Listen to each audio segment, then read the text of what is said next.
I'm Joshua Bardwell, and you're going to learn something. I'm Joshua Bardwell, and you're going to learn something today. This is the Jumper T12. And the Jumper series of radios are called that because they can jump between different radio protocols. So if you've got FrSky receivers, FlySky receivers, maybe you've got a bind and fly Spektrum quad like a Tiny Whoop, or a Hubsan bind and I don't know who used Hubsan. Okay, fine. You name it. It can do almost all of the receiver protocols out there. Just one radio, control any quad you've got. That's the promise. And it does deliver on that promise. In fact, the T12 goes even further. Other Jumper radios had a built-in module, and that was really the limit of what you could do. But the T12 adds a JR module bay, which gives you the option of doing CROSSFIRE. Yes, you can do CROSSFIRE with this radio and FrSky R9 and well, basically anything else that OPENTX supports. So the question then is this the new radio that everyone should buy? If it supports all these protocols, why not? Well, there's a reason. I'm going to tell you what it is.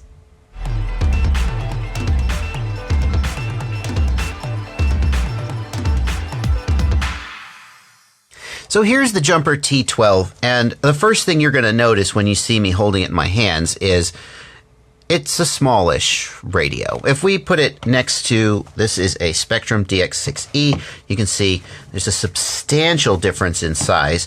And if we put it next to a Taranis here, again, substantially smaller. And that smallness is not just in the radio, but also, as you can see, the gimbals are smaller as well, and the gimbal sticks are shorter. Now this starts to speak to who this radio might be for, because that's the ultimate question that I try to answer in all my reviews. Who's the right person who's going to want this versus somebody who might prefer a different product? If you are a child, hello children, or if you're a parent of a child, or if you're just a very small adult, yeah, I know you guys are out there as well. If you have small hands and you find that other transmitters are a little bit unwieldy, this may be a good radio for you. I have to acknowledge, though, that the small size really gets in the way of my full enjoyment of this radio. I used this radio for a live stream once, playing Liftoff for several hours, and by the end of it, my hands were kind of cramped up and just really uncomfortable. I found that for pinching, it was a little bit difficult. I felt much more comfortable holding the radio like this and using thumbs, even though I'm not usually a thumb pilot. However, the short throw of the gimbals and the relatively loose gimbals compared to a Taranis or a Spektrum radio made it a little hard to get precise control of the quad. I've got some flight video I'm going to show you a little bit later, and you can kind of see what I'm getting at. That being said, the short throw of the gimbals and the stiffness of the gimbals, that's something that you definitely would adjust to if you flew this every day. And the gimbals are not bad. They're not Hall effect gimbals like in the T8. I don't know why that decision was made, but they're regular potentiometers, and yeah, you could probably expect that after maybe a year or so, maybe less if you fly heavily, you could probably expect they'll wear out and need replacement. It'd be nice if they were Hall effect gimbals, but they're not bad, and they certainly are usable. The switches are reasonable quality. They feel kind of chunky, and they don't have a lot of wiggle or play. I broke that. I let my son use this to see how he liked it for the simulator, and he broke it. So that doesn't reflect on the radio. That's just reflects on my son. So the switches are decent. There's a 2 position up here, which you could use as an arming switch. 3 positions on the front. 3 positions here, and as you might expect. No, oh, that's not a moment. I was expecting that to be a momentary. Nope, another 2 position up here. So there doesn't appear to be a momentary. We got pot sliders on the side. The sliders do not have a center detent. These are not going to be used by most mini quad pilots. We don't tend to use side sliders for much, but for airplane pilots, they get often used for flaps or something like that. You got one on either side. Do they really not have a momentary? No, they don't. How about that? The radio is powered via a battery tray that goes here in the bottom, and you can see I've taken the battery tray out. It has a plug for a standard 2-cell LiPo, and I would just recommend everybody who uses this radio buy even just a little, like 1,000. This is 1,000 milliamp hour. It's going to last for freaking ever. compared to using the battery tray to trade out like AA's or anything. I guess the only reason that I might see somebody preferring to use AA's would be if you don't like charging LiPos. You can get those AA battery chargers, that you just drop the batteries in and they charge up.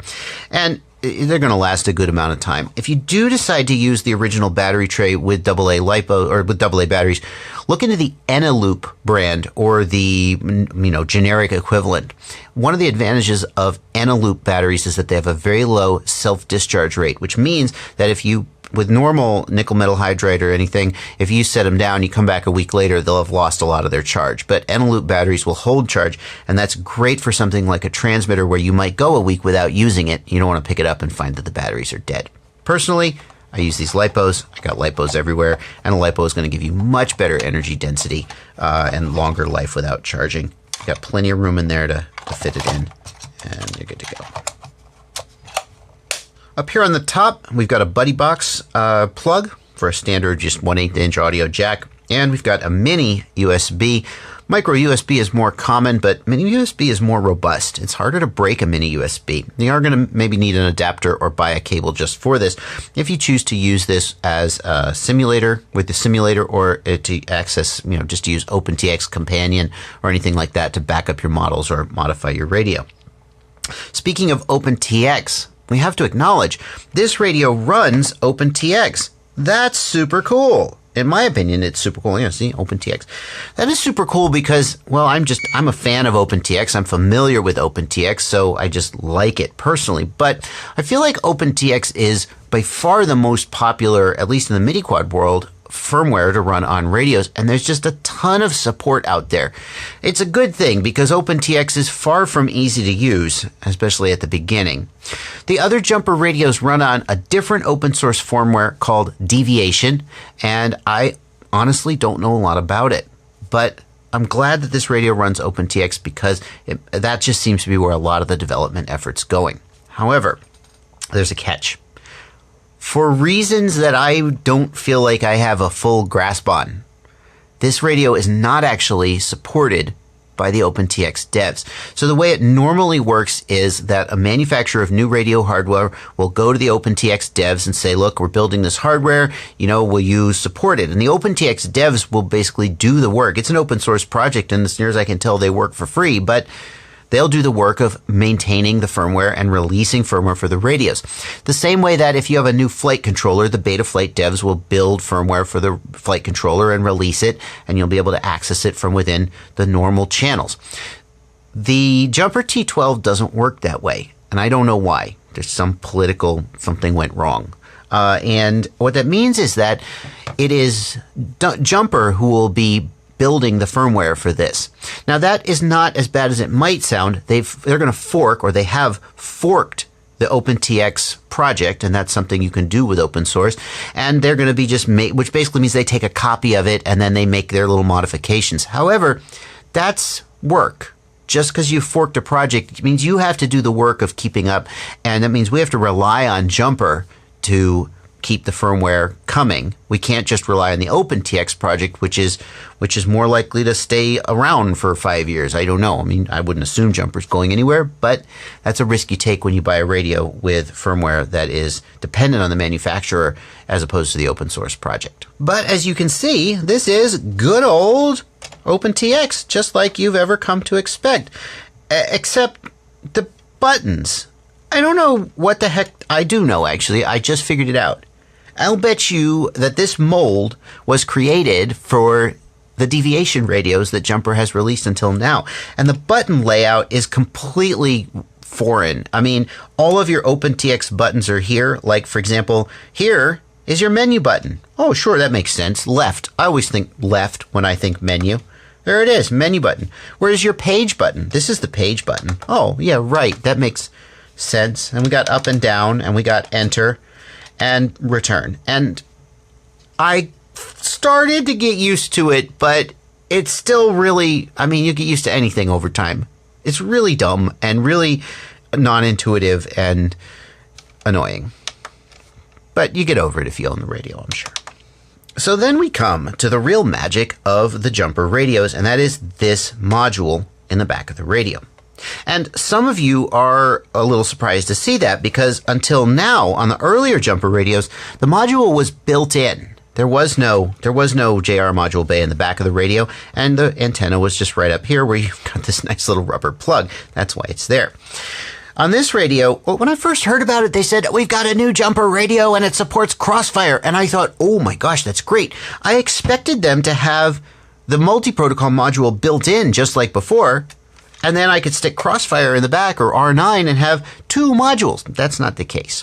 What they've done instead, for reasons I don't understand, is they've given you now the multi-protocol module here in the JR bay, which does mean that if you wanted to switch to CROSSFIRE for some reason, you couldn't have it all in one radio. You would have to take out the multi-protocol module, put your CROSSFIRE module in. Not the end of the world, but a little bit disappointed based on what my first thought, what I heard about this radio. Now, this multi-protocol module is adjusted using the menus in the Taranis. So you may have heard of, like, you turn this little knob here in the back and that's how you select the protocol. You don't have to do that. If you did have to do that, that would be annoying because having to turn the knob every time you go to a different type of model, forget it. The way it works with OPENTX, and that's why that knob is there, because if you're using it in a radio that doesn't have OPENTX, then you need the knob. But the way it works with OPENTX is when you create the model, you go in here, and what you're going to do is you're going to set the internal RF to off. There is no internal RF on this radio. And you're going to set the external RF mode to mult, meaning multi-protocol. And then the sub mode here is going to choose the protocol that you're actually using. So if I just hit enter here, you can see I've got the choice of FrSky, Hubsan, FlySky, you name it, HiSky, V2x2, DSM, Devolution, Devo, YD717. Oh, yeah, we've all got one of those YD717 quads, haven't we? I don't know, but you got a ton of Syma, you got a ton of protocols, just really, you name it, it can support almost all of them. So you set the protocol type, and then you bind, and you do all the things you normally do, and all you have to do is just switch from model to model based on which quad you're trying to fly, and you can switch from Spektrum to FrSky to FlySky. Couldn't be easier. Well, there's one catch. I couldn't get this to work when I first got it. You have to have, for it to work like that, you have to have this little knob set to 0 straight up and down. And that tells the module, let the radio control the protocol. If this knob is not set to 0 for any reason, it'll lock the protocol in and basically it won't work. And after you make that change, you do need to power cycle the module so it will take. So just make sure, if you can't get it to bind, make sure that's set to 0. That may be why. Now let's do a range check on this radio, and in order to do that, I'm going to fly the same quad with the Jumper T12 and then with my normal Taranis. This is a FrSky receiver that we're looking at, and the RSSI is in the lower right. I will say, I think the RSSI on this quad reads a little lower than I would expect. So if you're looking at the range and going, wow, I would expect it to go further. This is an RXSR with the 5th wave antennas. It may not be the absolute best, but it's the same for both tests, so don't worry about it. It's apples to apples.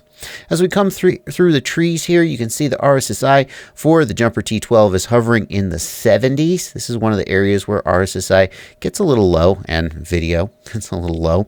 Hovering in the 70s, around the 80s coming through the front of the barn. In the field, we're hovering around 78, 75. And then what I'm going to do is I'm going to fly down the road here, and I'm going to fly down the road and watch the RSSI.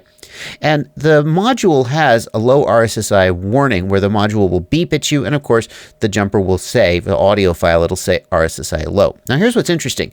The RSSI in the OSD is only reading about 70 or so, but this is right where it started beeping at me. I got basically past my neighbor's driveway on the right with 70 RSSI. I'm not sure what the deal is there. I checked, and RSSI is absolutely set up correctly in the radio. The module said RSSI was low, even though the OSD was saying it was good enough. I did a little bit of flying here, and it kind of shows you what's going on with the Jumper's gimbals.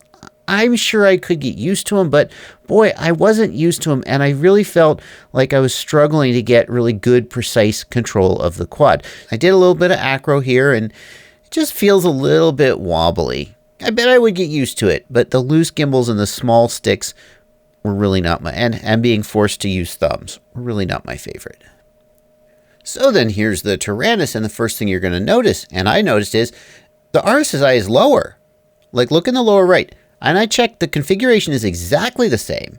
Here, coming through the field, we're closer to 65 or even 60 RSSI, whereas we were at about 75-ish.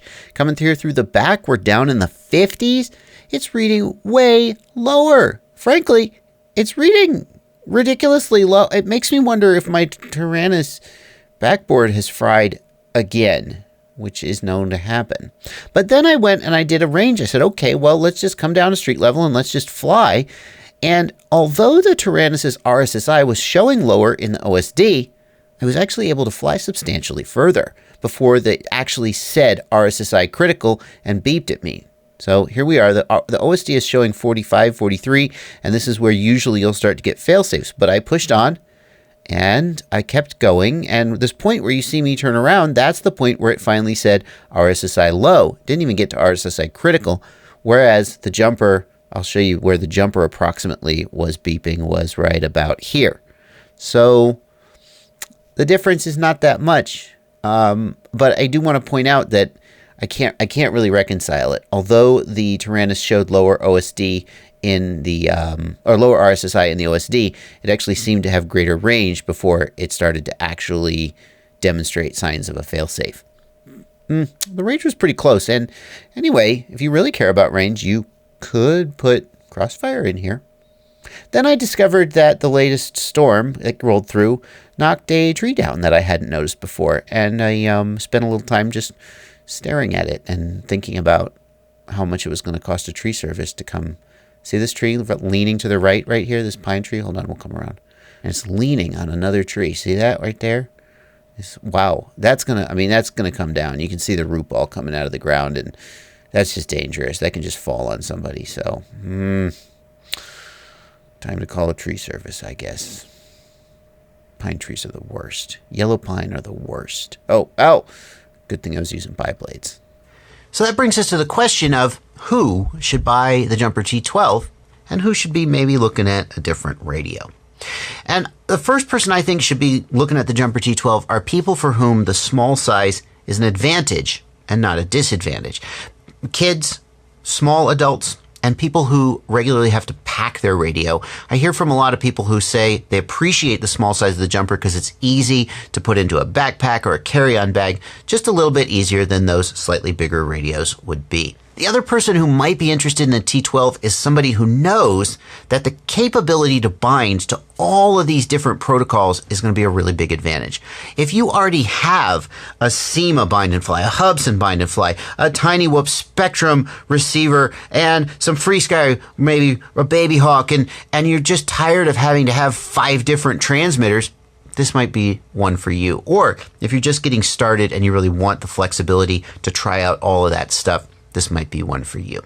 I gotta say though, I'm not entirely sold on those advantages because a lot of good quads today, FrSky is kind of like a de facto standard. You can just get a lot of them with FrSky radios already in them. Not all of them, like Tiny Whoops, legit Tiny Whoops from Jesse Perkins. They're based on the Inductrix board and they only have Spektrum receivers. And maybe there's some really cool Syma camera drones you want to try to fly. Okay, you could make the argument. But for somebody like me, who does a lot of FPV freestyle and racing, literally every quad I've ever wanted to fly except Tiny Whoops is available with a FrSky receiver. And at that point, you got to say, what in the FrSky ecosystem could I be looking at instead? And for about, this guy goes for about $105. It's actually at this exact moment on sale at Banggood for about $85. And yeah, there's a link in the product description. And I sure appreciate if you use those links. They help support the channel. But a Taranis QX7 is about $115, nearly the same price. And it is in every way a better radio, unless you have tiny hands. It's more comfortable in my hands. The gimbals are higher quality. The gimbals are a little bit bigger, so you get more precision. And a bigger screen. It has more switch. It's just a better radio. And the QX7, you'll have the option to put your CROSSFIRE in the JR bay while still having the FrSky internal module active. So there's a little bit less swapping out of modules if you do want to do anything like Crossfire or R9. This is Joshua from the future here to point out what may be obvious, but Joshua from the past overlooked it. That if you did decide to buy the QX7 instead of the Jumper T12, you can just go buy the Jumper multi-protocol module all by itself. It costs about 40 bucks. So if you love the multi-protocol, but you're not quite sold on the Jumper T12 form factor, you can get a QX7 in the module. It's going to cost you a little bit more, but it is a solution for you. The other one that you guys should consider as you're thinking about the Jumper is the FrSky X-Lite. And again, the FrSky X-Lite does not have the multi-protocol capability. It only supports FrSky. But it is a little bit more ergonomic form factor if you're a thumb user, and a lot of people who like the X-Lite for its smaller size. So if you're thinking about the T12 because you have small hands, also give a look at the FrSky X-Lite. I actually have a review of the FrSky X-Lite. I'll put a link down in the video description if you want to check that out. So there you go. That is my review of the Jumper T12. Thanks to Jumper for sending this to me. And I really dig, you know, when I saw the Jumper T8, I was like, that's cool, I guess. But I don't really like deviation firmware. I don't know a lot about it. Sorry, I don't have anything against it. Just don't know a lot about it. And then they came out with this guy with OPENTX, and they said, hey, do you want to review it? And it supports Crossfire. And I said, okay, you got me. I got to review it. So now I have. What do you think of this radio? If you have this radio, are you happy with it? Have you had it for a long time? If you started with this radio and now you're a little more experienced a year later, do you still like it or did you switch to something else? Let me know down in the comments. And how useful is the multi-protocol? Do you really use that, or is that kind of a novelty and now all your quads are just FrSky anyway? Let me know down in the comments. I'd love to hear from you. Thanks for watching. Happy flying.